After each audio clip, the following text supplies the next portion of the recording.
everyone, and welcome to A Plus Wrestling here on the A Plus Productions Network. We are back here on A Plus Wrestling, and, well, I'm back. It's been a couple weeks, and, well, we'll get into things in a little bit, but I want to come and introduce my co-host this week, none other than my longtime co-host, Matt Eder. Matt, how's it going? Bonjour, it's going well, man. It's nice to see you, brother. Hope you're doing well. How's the old wheel treating you these days? She's wheeling. Yeah, it's been slow. It's going to be a slow process. For those of you who don't know, I broke my ankle, 7 weeks ago now? And just a slow process, right? Like, pain is pretty much gone. Now it's just a matter of rebuilding that strength on the ankle. I have a checkup in a month's time, and hopefully after that I can start weight bearing. I can put a little bit of weight on it, but like officially speaking, I'll be able to start putting weight, move away from the walker, and get back to life, normal life, because it's been a little while. I do want to thank all of the listeners who have sent those PMs, those DMs. It really means a lot. It really does. And we're going to be coming back here, still figuring things out, how we want to do. This is the conversation that you kind of started yesterday, Matt, is how are we going to be different with 1,000,001 wrestling podcasts, right? And it is possible to set yourself kind of different from others, but we kind of want to add our own flavor to it, and that's what we're going to be doing here over the next few weeks. We're going to be tweaking formats. We're going to be having fun with things here on A Plus Wrestling, because at the end of the day, that's what this shit is for, Matt. It's for fun. Yeah, brother, absolutely. So we have a little bit of a different episode from what we usually do on the Sunday Monday episode. That's traditionally been going back to Jason Agnew in the Sunday night's main event days. Traditionally, just doing like a bit of news and kind of like a roundtable of all of the issues of the week, right? And we figured, why not do a smaller episode hyper focusing on one issue? We'll have like a nice spirited discussion, but really hone in on one specific thing. And the thing that I think is being talked about the most right now in wrestling circles at this time on Remembrance Day 2024, lest we forget, late November of this year, it seems like the big talk among wrestling fans is what's wrong with AEW. How do we fix AEW if we even can? So I figured that would be a good place to have a discussion here, Boris. A nice, big, long, wide sweeping chat about what the fuck is going on with the AEW. Exactly, right? The reality is that it's not your grandpappy's AEW anymore, right? Like, something is up, something is different. It's not 2019 anymore. And it's just, at this point, can they steer the ship back? Have they lost the heart? Like, the quote-unquote casual. Does the casual even matter? And I put that question up on the Facebook group. So really, in this episode, we're going to be focusing a lot about what is up with AEW. It pains me because, like, you at the end of the day, right? You want them to do well. You need them to do well. You need them around. I think a lot of listeners... It depends. It depends on how, it depends. We have some older listeners. We have some listeners around our age. So there are some listeners, I should say. I know that, like, don't remember or don't know how bad the wrestling industry was when ECW and WCW was gone. So you need that competition. Let's just start with that. Well, that's a great point in and of itself. It's healthy for the wrestlers, obviously. It's healthy for the industry to have a major mainstream alternative. But that gets in to the biggest issue with AEW, in my opinion. And this is something other people have said, but it is the number one biggest issue. And it's never just one thing, obviously, but the single biggest issue is that WWE is good now.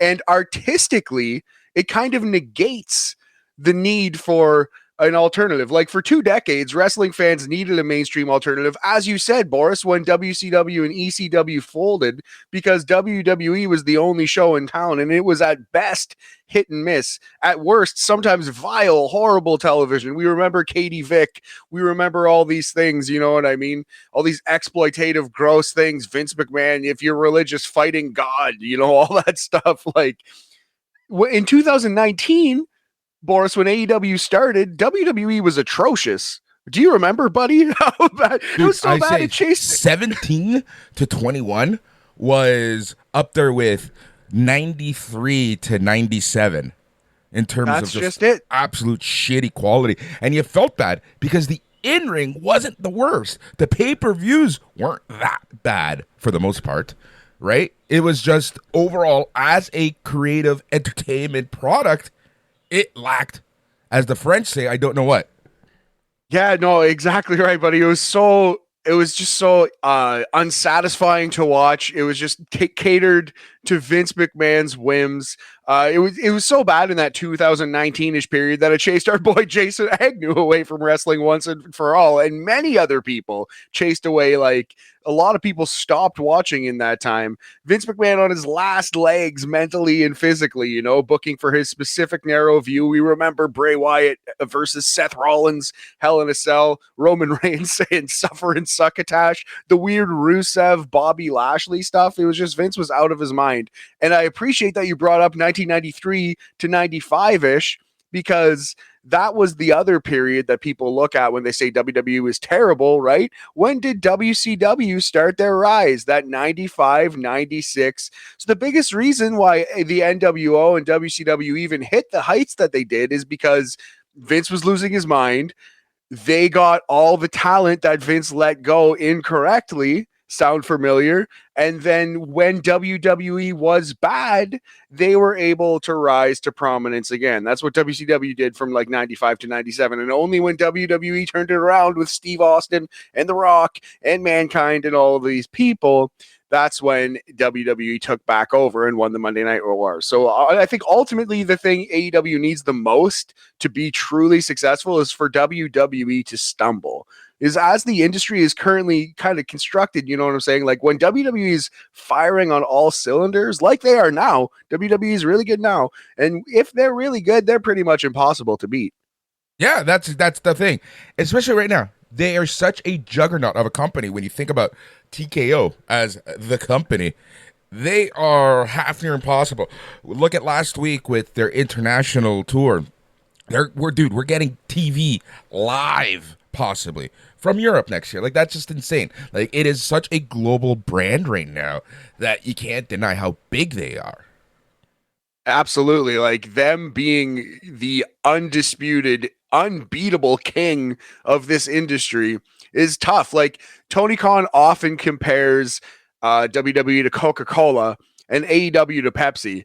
I think there's a far bigger gap than the gap between Coca Cola and Pepsi. Coca Cola is clearly the number one established brand, but it's more like the gap between like McDonald's and a local mom and pop burger shop that just opened up 5 years ago. Like And it you know is what's a the thing, Matt? severe gap. That mom and pop burger shop sometimes gives you the best motherfucking burgers. But sometimes they give Absolutely. you absolute turds. And that's the problem with AEW right now, right? It's here's the thing. And I think like us fans need to remember, right? AEW will never be bigger than WWE as a global brand per se. Having said that, they have a ton of room to be entertaining, to be good, to be competitive in ratings, even though ratings ultimately don't matter, but it is used as a metric for business, you know. But right now they're just stumbling so much. Creativity, it's not there. I just find they remind me of 2017 to 2021 at WWE, where the pay-per-views, great, but the week to week, whew, sometimes some of those shows, what was it, like 2 weeks ago, where it was just on the A plus Facebook group, where it just felt like everyone hated the show. Yeah, I know what you mean. And like Collision has already become, although I like it and there's sometimes some pretty good promos, Mariah May cut an amazing promo on Collision that I saw on Instagram because I no longer take the time to watch Collision because they have taught us it's a B show. It's not something that you need to go out of your way to see.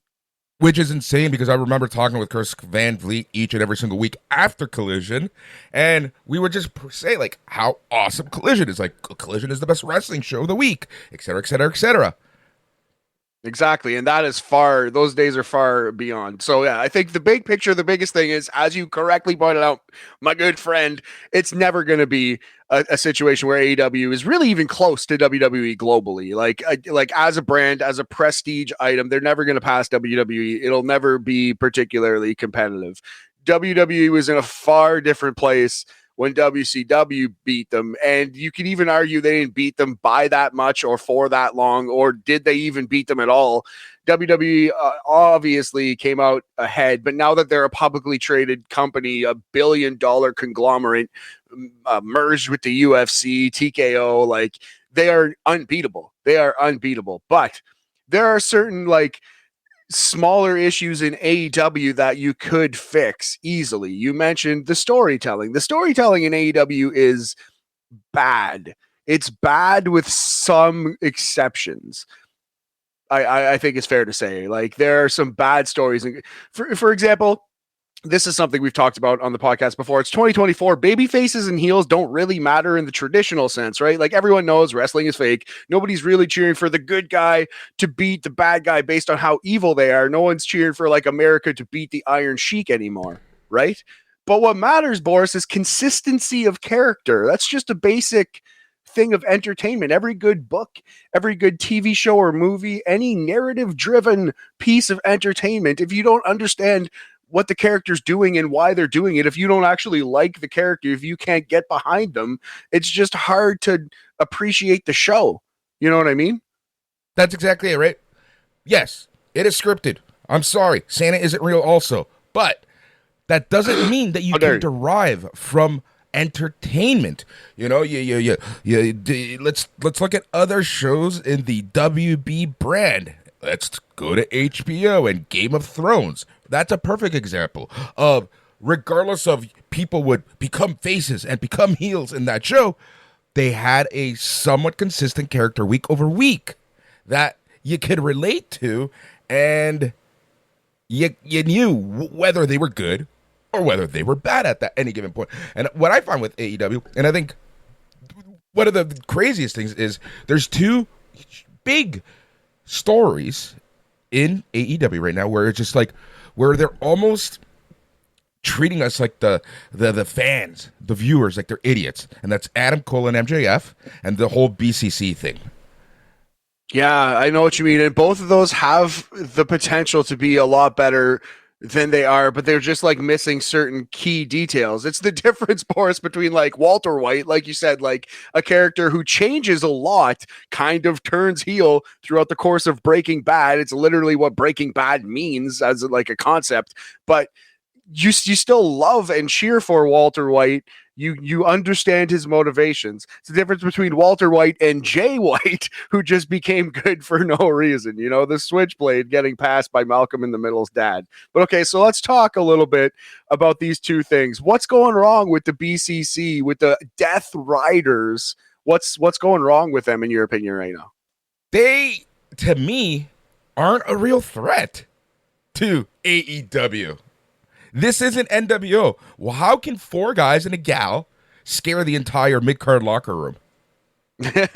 And that's a couple of the issues. One, mid-card locker room. I think you nailed that. Like Orange Cassidy, we love him, but I think Blaine pointed this out. Blaine Vandergrind, listener of the show, pointed this out on our Facebook group, and I would tend to agree. Orange Cassidy's never really been a main eventer in AEW, and he's the biggest threat that they're going after.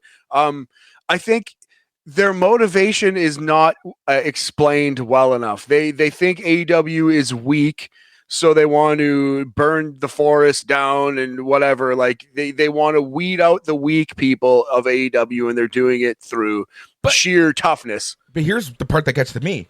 Wasn't that the whole point of the EVP's Elite? Well, that's another thing too. Like, yes, I thought so. I think it was Blaine who also said it. We're going to get to the Facebook comments. We're going to read them all at once a little bit later. But if you're telling me, if this is to set up the return of the Elite, oh my God.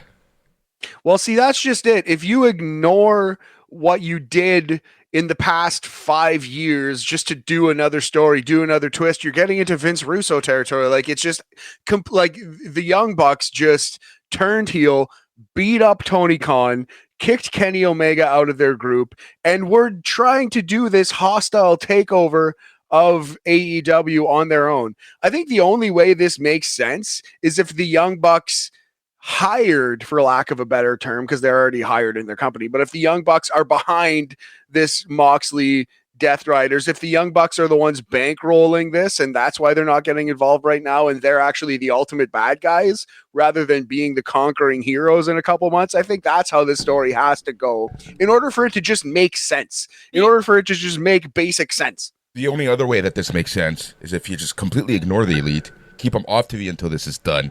But then you don't have a credible face. Who's the super face that is going to come in and save the day? There is none right now because AEW right now, in my opinion, has an issue with creating stars. That's a big one too, and there are exceptions to that rule for sure. But yeah, that's a huge issue. Let's put a pin in that because I have a whole thing about that exact issue. Exactly. But I just want to say it seems like they're building up. They want to use this to build up people, and it's going to be Orange Cassidy and Darby Allin, who are the two who rise up to that level to be the new faces of the company on the babyface side. Yeah, I think that's the ultimate plan.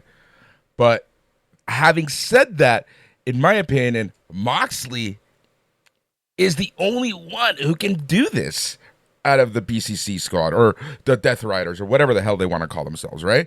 Like they're just how are you going to build a star from a bunch of mid-carders? Yeah, Moxley can elevate Darby Allin, hopefully. The way he did elevate Orange Cassidy a little bit, but I worry that some of the Orange Cassidy stuff is going to be undone because Moxley's going to beat him at the upcoming pay-per-view. AEW Full Gear Saturday, November 23rd. But yeah, so I know what you're saying. There's one babyface who can come out of the blue to save AEW. Shane and it's McMahon. Probably the right decision. Is Shane McMahon, of course. No, it's Kenny Omega. Is probably the right guy to do this, although then you lose the elevation of Darby Allin. Maybe Kenny Omega needs to come in and help Darby win the title. I don't know exactly how they would do it. But yeah, maybe it's Kenny Omega who is that big conquering hero because he's already been separated from the Young Bucks and the Elite. That would make sense. Yeah. That's the thing, right? I honestly think that Kenny Omega is the only person in a position to do this. And then whoever aligns with Kenny Omega will get that push, that rub, that whatever it is that you want to call to elevate them, right? So it's very interesting. But then where does this leave someone like an Okada and a Jack Perry? Yeah, that's true. Like, hopefully, that's a really good point. You can't take the Young Bucks off TV for that long. And if you do, you can't just leave Jack Perry and Okada like on the shelf for 6 months. That's a terrible idea. I think they should reveal very, very soon that the Young Bucks are the heel money bags, the plan, the master hand behind this Death Rider. They have recruited the Death Riders to do this thing. And that would make a little more sense, but there's still a bunch of little things that don't make sense. Like, why would they attempt to, this bugs me so much. Why did they attempt to murder Bryan Danielson? He's the one guy on the entire fucking roster who agrees with them, who they used to like. Like, they should have tried to murder Commander or Will Ospreay.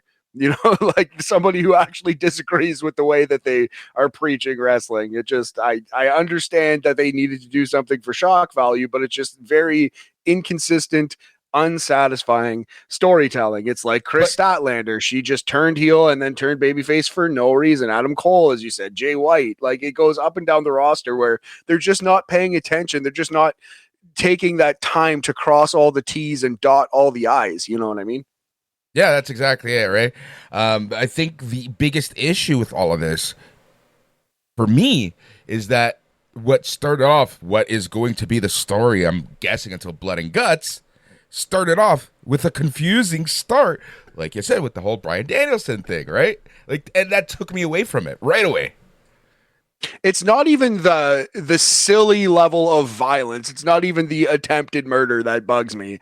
It's that should be saved for somebody you hate and who, like, you like. If Hangman and Swerve did that exact thing, I would have bought it. But the fact that they gave it to like the former BCC, the Death Riders, to do to Bryan Danielson just to make a beat down scarier is just a waste of like a pretty serious, severe angle. That's not the first time a plastic bag has been used in wrestling in an attempted murder. Terry Funk did that to Ric Flair once, but guess what? That led to a really good feud and a crazy I Quit match that is looked at as possibly the best wrestling match of all time to this day. So, Yeah, but we're not getting that right now.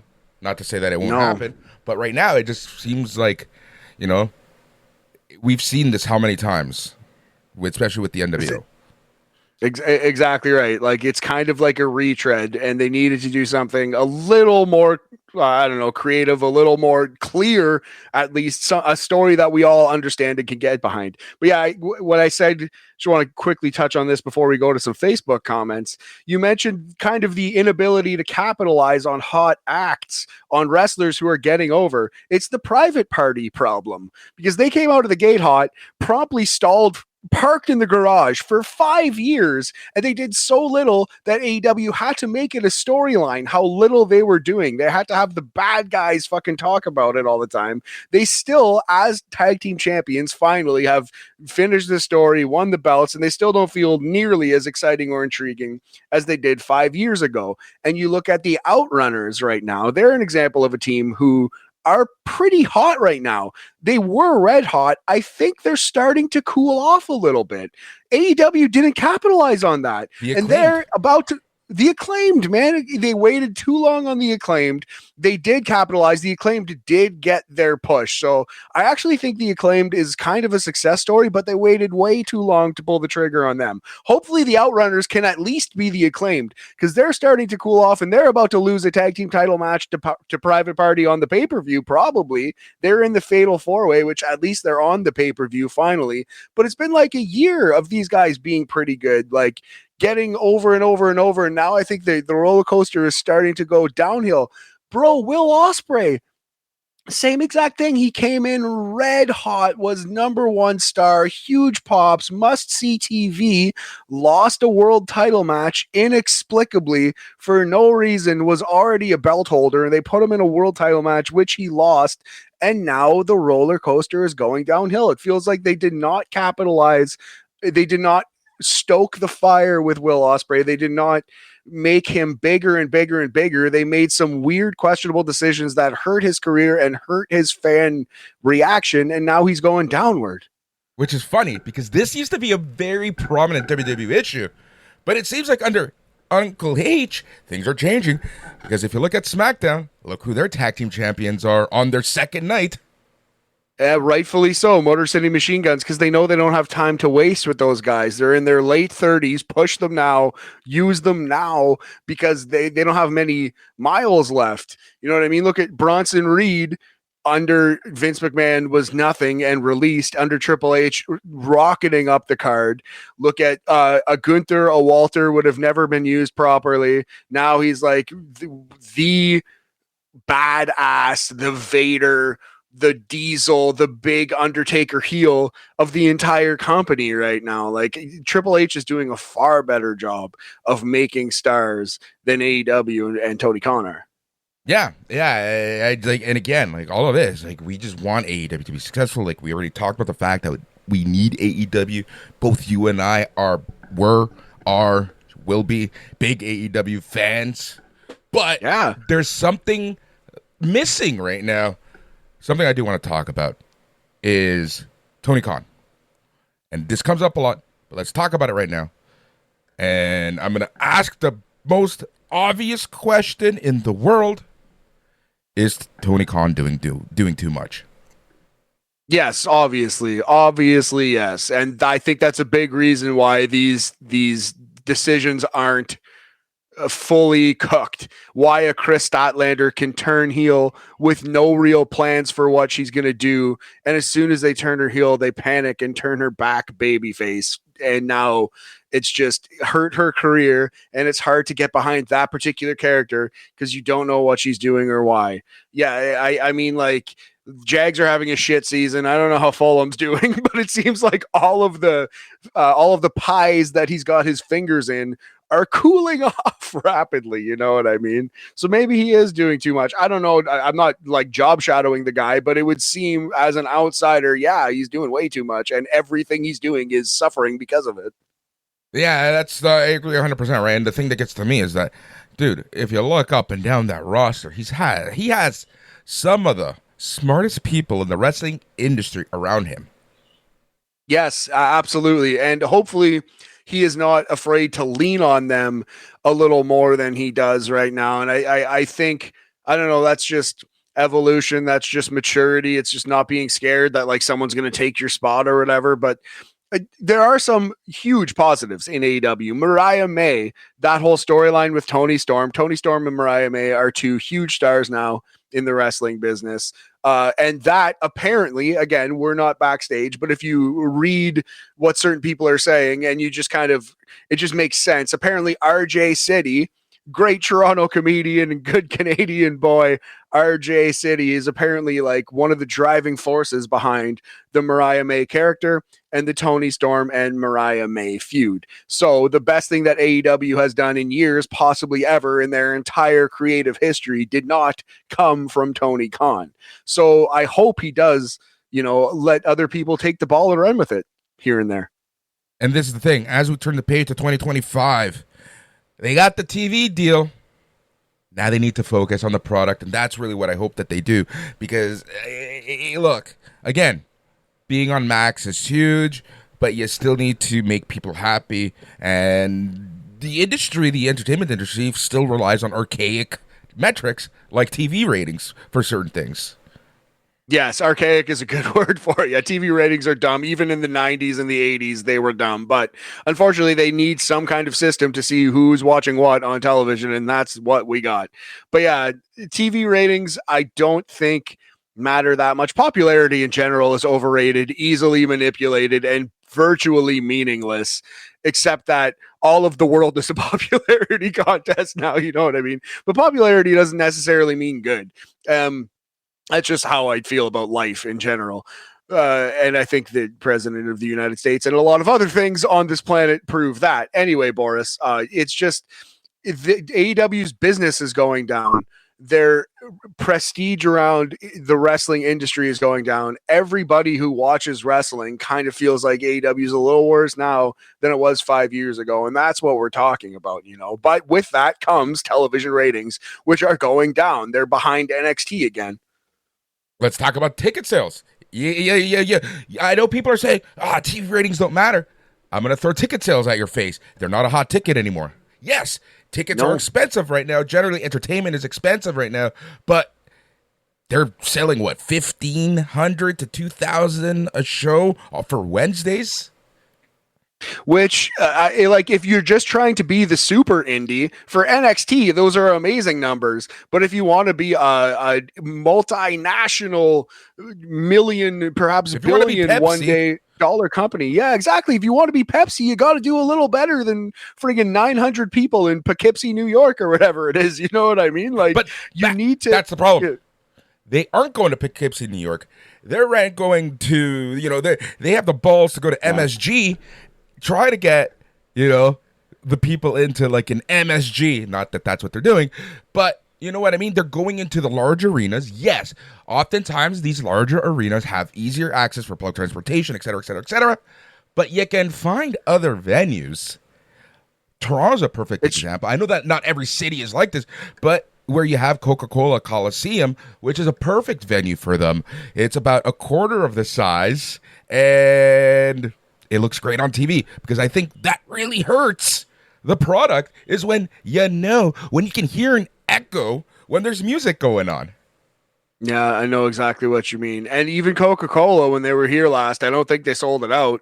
So it's tough times for AEW. And we say these things as a fan, definitely not like the old guys on the lawn who secretly hate AEW because, for whatever reason. Like there are a lot of like older fans specifically, I feel like, and a lot of like fringe, like the people on the fringe of the wrestling business who had like a couple matches and didn't make it, or like tried to break in and didn't make it, who hate AEW for some reason, like hate on AEW. You see it all over the internet, and it's very strange to me. It's very weird. Like, why would a Jim Cornette hate AEW so much? But that's just performative nonsense, like everything with a Jim Cornette. That's the thing, right? And like that's a topic for another episode. Yeah, no doubt. Yeah, I could do a tight 3 hours on the good, bad, and evil, mostly bad and evil of Jim Cornette. But yeah, man, do you have any Facebook comments loaded up Yes, we I can read do. and, Yes, and I talk do, about? sir. So, Blaine, speaking of Blaine Vandergren, here's his saddle up because it's a long one. Seems that the problem that AEW has is not attracting more viewers, but retaining the ones they currently have. Number one for me would be to eliminate Tony Khan from appearing on TV altogether, and also take away any creative power he has. Given the bloated roster, I don't think a roster split is completely out of the question. They don't have to do exactly like WWE, but it provides greater opportunities for some of the lesser known talent to get airtime. Also, kill any reference, whether direct or indirect, to WWE on your program. As for the split, I'd book it as follows. Dynamite should be for already established talent. Currently, it seems that they push everyone in cycles, but it doesn't work because when you finally get used to someone being a top guy, they float right back to midcard. I would center the show around Swerve, Osprey, and MJF, with Moxley, Copeland, Christian, and Jericho used as the guys to elevate the high-end midcard guys like Orange, Sammy Guevara, and Darby. This will be a risky move, but I think that they might as well try it. And that this is to make Collision an all-women show. You can use Renee and maybe Soraya as commentators, and then have the women's refs and bring in Samantha Irvin as your ring announcer. And there are a plethora of girls to push, from Athena to Tony to Mariah to Thunder to Diana, and then give Rampage slot to ROH. He continues. I know my previous comment was long, but I'll add one more thing, and that's that AEW needs to stop just booking for wrestling fans and start booking for everybody. Think about what's going on in the world and what's popular, and try to capitalize on that success. For instance, they've had Mike Tyson on the show before. Imagine if he wins his fight. It'll make headlines. Invite him back and maybe build a story to lead to a tag match or something. Not even WWE was able to do that when he was in his prime. Yeah, well, he's not in his prime anymore, but I know what Blaine's saying there. So yeah, there's a couple of things that like I appreciate Blaine's contributions to A plus here. Thank you very much for writing in, man. I feel like some of the things he said they're already trying to do. Like this whole BCC Death Riders thing is very much them trying to use the older guys to elevate the younger guys. I hate the idea of an all woman show. I hate it. I don't think it'll work. And I think it'll just give fodder to the creeps on the internet, both all kinds of creeps, and the misogynists and all the people who think like whatever, you know what I mean? But yeah, I don't think that splitting men and women is a good idea, but splitting up the roster, doing a draft and kind of sticking with it is not necessarily a bad idea. I think a split could work, but I would not split among gender lines, Boris. I agree wholeheartedly on that comment. Yeah, he brought up some really good stuff, right? Like you said, they are kind of doing some stuff, but it's not. So it's very subtle, ish, right? Like in terms of the Death Riders. Man, I even forgot that they have Adam Copeland. To be honest.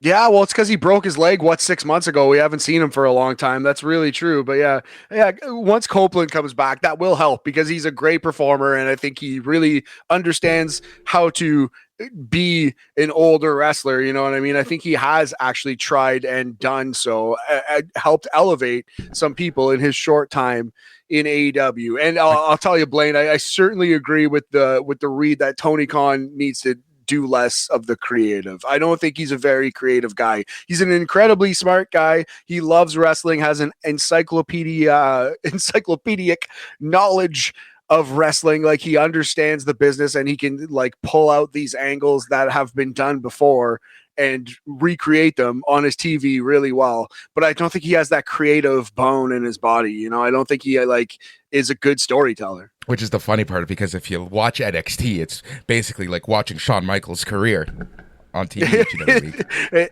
It is, yeah. They go through a lot of Shawn Michaels' old hits for sure. Here's the comment from everything that Blaine said that I really wanted to focus on real quick, and it is that AEW needs to stop just booking for wrestling fans and start booking for everybody. That's on paper an amazing idea. That's obviously like true. how do you do that successfully? I feel like Lucha Underground kind of tried, like back in their day, they kind of tried to do a different, more exciting, more unique brand of professional wrestling.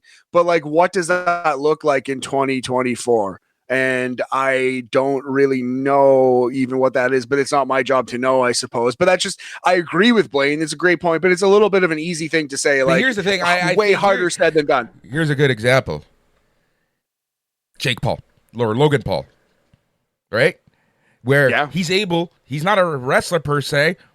He is probably better than half the roster, but he's someone who is doing stuff outside. He's in the quote unquote entertainment business somehow, but he comes in and he brings in new viewers, right? Like that's something that WWE has always been able to successfully do, and I don't think AEW has been able to do that, right? Because they want to like get their jollies up and they want to make this ultimate 20-year indie reference each and every week that two people will understand.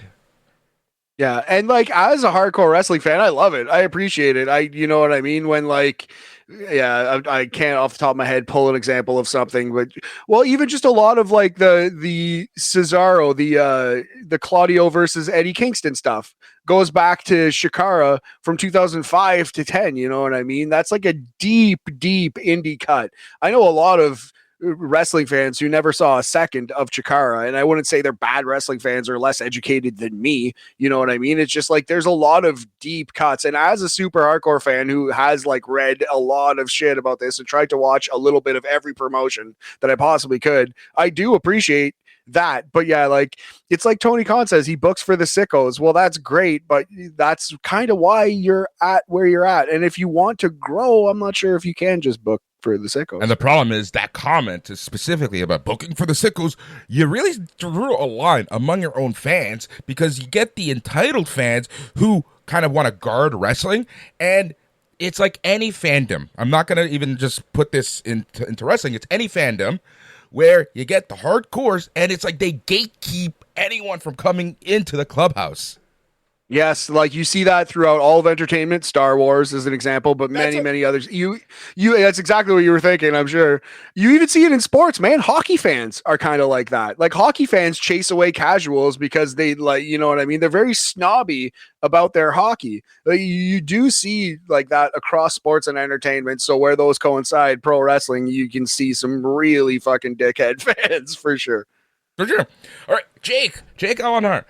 He says, for me, there's an old saying that less is more. Sometimes what AEW is doing is too much, too fast, not giving enough room to breathe in terms of its storylines and matches.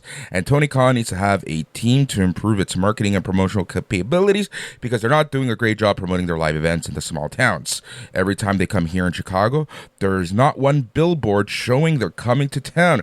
The exact opposite of what WWE is doing. They know how to market to the towns. Yeah, I mean that's just WWE being in business since friggin' forever. You know what I mean? Like having contacts, having knowledge of just how to do this, right?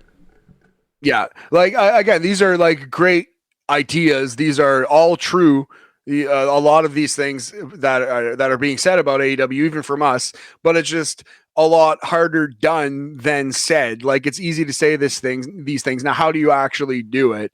And yeah, Tony Khan is making a go of it, but is he really the man to make AEW grow past the point where they are if he's the creative and business force behind it? Here's I'm gonna equate this to the tech business. Oftentimes you get these awesome startups, you hear about these startups, they get bought by a larger company or whatever, they become a bit too big for their own good, and the founders are driven away because, well, they don't know how to do the big business. And I feel that we're kind of like that right now in AEW, where Tony Khan is great. He knows what to do. But I think that it's a little too much for him right now. And he needs people to help him. He needs people in the know to help him. Yeah, I totally agree with that. And I do feel like he's gotten more of that, but how much? And this gets back to my first point that we started the show with. is there just a ceiling on AEW right now because WWE is so good? Is there just like a certain cap that they can hit? And are they at that ceiling? Or do they even have more room to grow? And I think they do have a little bit of room to grow. They have room to grow from right now. Honestly, I think that they can get back to 2019, 2020, 2021 levels. And I'm talking about the excitement of the CM Punks and stuff like that. I think we can get back to a million people watching the shows each and every single week, at least for Dynamite. I think we can get to that. It's in 2025 is going to be a pivotal year for that. Yes, absolutely, absolutely, and hopefully, as you said previously, now that they actually have the business side handled, now that they have their television deal, hopefully they can just focus on creative. Joe Aguinaldo, the old fuck himself, he had this say. Our boy. There's no short answer to this, and they've inflicted some damage on themselves, and there's no shortcut to getting fans back, so I'd start to play the long game. Now that they've figured out the TV deal, stop hot-shotting and start getting back to good, logical storytelling. Would also start really focusing more on the women's division, which now has some really good talent. This worked for TNA and WWE. I know he's the owner, but TK needs some help. Get someone with experience there who can help with either brainstorming new ideas or refining current ones. I want to talk about that women's comment because, in my opinion, that is what really started the turnaround for WWE. That was when Ronda Rousey showed up. You got more eyes. You got the outside eyes. The women's division was red hot for a while, and that was one of the main reasons to watch WWE. Yeah, and I absolutely agree with you. And it was nice. It was different. It was fresh. It was long overdue. NXT right now. Throughout the entire roster, the NXT women are significantly better than the men. Significantly. It's not even close, honestly. It's really like the women are blowing away the men. Maybe phrasing there, Matthew. but no, the women's wrestlers are significantly better than the male wrestlers, Boris. Well played. No, the fact that the ECW Arena edition of NXT closed off with a women's match, to me, was huge in terms of where the women's division is in NXT and WWE. You know, Vic Joseph every single week reminds us that NXT's women's division is the best women's division in all of wrestling, and it's so hard to deny that right now. That's such a good point. The most misogynistic, most violent towards women ECW arena has seen more atrocities. How many women were pile driven through tables in that arena? And for them to chant and to love and to appreciate a 10-woman tag team match in the main event 20 years later, there's like a certain amount of beauty to that. That's actually really sick. That's growth, Boris. That's progress. Yep, that's exactly it. Joe, Jake, Blaine, thank you guys for your comments, man. So, Matt, what do you do? Where do you start? What if you can? Here's the thing. I think that there's just so much to handle. You need to start somewhere. Where do you start if you were Tony Khan? See, it's so tough. It's so tough. And off the top of my head, I don't have one answer. I'm struggling not to say fire 75 wrestlers because like you want to see these wrestlers get their paychecks, make a living, support their families, and have a life in this industry, but there is a minimum of 75 people. I'm sure we can come up probably with a triple digits number of people who are being misused or underutilized on the AEW roster. Like literally, like almost 100 people are just not being used properly. What gets to me the most, and it actually does piss me off, and like I get angry, like not angry, I don't really care in the grand scheme, like, angry, I don't want to watch the show anymore, is when you have this huge ass roster and you still hire local talent to be jobbers. Yeah, like again, like cool, like that these people are showing up on TV like, hey mom, I'm on TSN today at 8:36 p.m. You know what I mean? Like that's really cool, but I totally 100% agree with you. It's not needed. And like if you have 300 people on the roster, 220 of them are going to be frustrated with their careers anyway. You know what I mean? And it is like, is it better to just be getting a paycheck to do nothing or to work one time a month than it would be to be an artist slowly building your name? You know what I mean? Like it's a very like monkey's paw kind of situation. Like, yeah, you get a job, but it's actually in a roundabout way the end of your wrestling career, you know? Yeah, if I were going to start anywhere, it would be booking smaller venues, making the venues sound and look red hot. I think that what really attracted a lot of people and casuals to AEW at first was how fun those shows looked. Yes, yeah, absolutely. I totally agree with that. And that was a time when, you know, it was just a different world. It was just a different world when AEW was fighting against a power, you know, in Vince McMahon and WWE and that brand of wrestling that had been so dominant for so long. Now there's really nothing for them to fight against. And that's a big, Themselves. like, restore. Yeah, exactly. We're like, restore the feeling that specific feeling will not ever be restored. Like you're never going to be a startup speaking truth to power again. It's just not the lay of the land. If I had to say one thing though, I would say take every wrestler and sketch out, plan out in pencil, not pen, in pencil so you can be flexible and so you can roll with the punches, but plan out a long-term plan, like a year or more for every single wrestler on the roster. And if you can't figure out a meaningful plan for them to grow as a character or at least do something and bring something unique to the table, sorry, but you got to go. Sorry, but you're fired. Like, and it's not because you're a bad person or a bad wrestler, it's because creative doesn't have anything for you. Take the time to plan out. The only good thing Vince Russo ever did for the wrestling industry is in Vince Russo's companies, every wrestler has something going on. And that's what AEW needs, because there's like 100 people on the roster who have nothing going on. You know, it's funny that you even say that, because I forgot that Kiera Hogan was even... Remember how red hot she was when she was signed by AEW? Remember that she's even signed by AEW?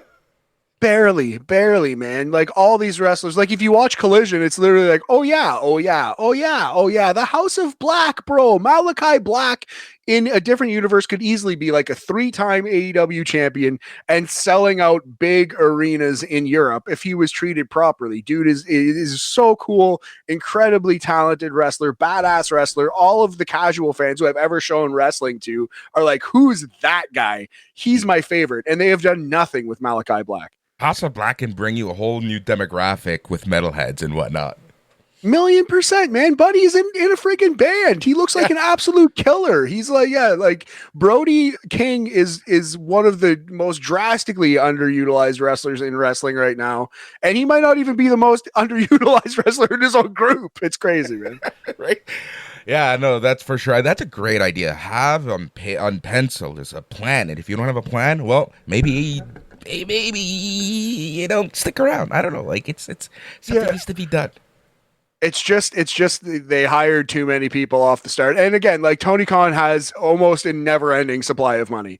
And it's really cool that some of that money is going to wrestlers. So overall, I still kind of think like in the grand scheme of the world, it's a good thing that he has 300 rostered wrestlers.